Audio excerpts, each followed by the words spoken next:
Hello everyone, welcome back to the channel. Today we are talking about one of the most shocking developments in the Middle East. Reports are coming in that Iran has launched its biggest attack on Israel, targeting a prison facility near Jerusalem. This is a massive escalation in the already tense conflict between Iran and Israel, and it could change the entire situation in the region overnight. This attack is not just a small drone strike or a missile launch. According to initial reports, it was a coordinated assault involving multiple types of weapons, including drones, rockets, and possibly cyber attacks aimed at disabling Israeli defenses. The target was reportedly a high-security prison facility where several high-profile Palestinian prisoners are being held. This prison is one of the most secure locations in the country, and an attack on it shows how serious Iran is about making a statement. Analysts are saying this could be one of the most significant strikes since the start of the shadow war between Iran and Israel. For years, the two countries have been exchanging blows through proxies in Syria, Lebanon, and Gaza. But a direct strike on a sensitive target near Jerusalem is on a whole new level. It shows that Iran is willing to take risks that could trigger a much wider war. The Israeli government has already confirmed that its air defenses intercepted several projectiles, but not all of them. Some reports suggest that at least part of the prison compound was damaged, and there are rumors of a prison break attempt during the chaos. Israeli officials have placed the area under complete lockdown and have deployed additional forces to prevent further attacks. People in Jerusalem are reporting that sirens went off for several minutes and explosions could be heard throughout the night. Videos shared online show bright flashes in the sky as Israel's Iron Dome intercepted incoming rockets. There are also unverified clips showing smoke rising from near the prison facility. The situation remains very fluid, and we are still waiting for official casualty numbers. Many experts are saying this could be Iran's way of retaliating for recent Israeli airstrikes in Syria, which reportedly killed several senior members of Iran's Revolutionary Guard. Iran has repeatedly warned that it would respond strongly to any Israeli aggression. By targeting a prison, Iran might be sending a message that it can hit symbolic and strategic targets inside Israel itself. This attack also has a psychological effect. Jerusalem is not just another city. It is the political and spiritual heart of Israel. An attack this close to Jerusalem is meant to shake the confidence of the Israeli public and show that no place is truly safe.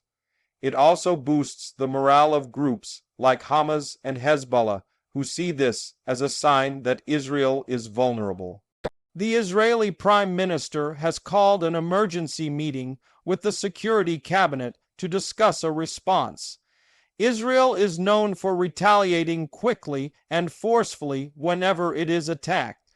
Military analysts believe we could see Israeli airstrikes inside Iran, or at least against Iranian targets in Syria and Iraq, within the next 24 hours. This tit-for-tat cycle is what worries many world leaders because it risks spiraling into a full-scale war. The United States has also weighed in saying it fully supports Israel's right to defend itself. American forces in the region have reportedly been placed on high alert in case the conflict escalates. Washington has also been in contact with European allies to try to prevent a wider war. But if Iran and Israel continue to exchange fire, it may be very hard to stop things from getting out of control. What makes this situation even more dangerous is that it comes at a time of high tension across the Middle East. Hezbollah in Lebanon has been threatening to open a new front in the north. The situation in Gaza remains volatile with periodic rocket fire. And in the West Bank, tensions are rising between Palestinians and Israeli security forces. All of these factors create a very combustible situation. Iran's strategy seems to be about stretching Israel's defenses thin By forcing Israel to defend multiple fronts at once, it increases the pressure on the Israeli military and government. If this attack was successful in damaging or even briefly disabling a key prison, it would be seen as a major propaganda victory for Iran and its allies. Inside Israel, there will now be debates about how such an attack was allowed to get so close to Jerusalem. The Israeli defense establishment prides itself on its intelligence capabilities and ability to stop threats before they happen. The fact that this attack made it through shows there may have been a failure somewhere in the chain of command. There is also concern about what this means for civilians. Thousands of people in and around Jerusalem spent the night in bomb shelters. Schools and businesses in some areas have been closed. Life in the city is disrupted, and this is exactly what Iran wanted. Creating fear and instability is a key part of psychological warfare. At the same time, we should remember that this is not just about Israel and Iran. This conflict has regional and even global implications. Saudi Arabia and other Gulf countries are watching closely because they see Iran as a threat to their own security. If Israel decides to launch a big retaliation, they might quietly support it even if they do not say so publicly. Meanwhile, Russia and China are likely to call for calm and try to prevent further escalation. Both countries have ties to Iran and do not want a major war in the region that could affect their interests. But their influence over Iran's decision-making is limited. If Iran feels it must respond to Israeli actions, it is unlikely to be dissuaded by outside powers. Another aspect to consider is the timing. This attack comes just as international talks about Iran's nuclear program have stalled. Some analysts believe Iran is using this moment to increase its leverage. By showing it can strike deep inside Israel, Iran might be trying to force the West to take its demands more seriously. There is also speculation about whether this attack was entirely carried out by Iran or if it involved help from other groups. Hezbollah has a large arsenal of rockets and could have been involved. Palestinian groups in Gaza also have the capability to fire rockets towards central Israel. Coordinating such an attack would send an even stronger message of unity against Israel. Social media is filled with reactions from both sides. Iranian state media is celebrating the attack, calling it a heroic operation.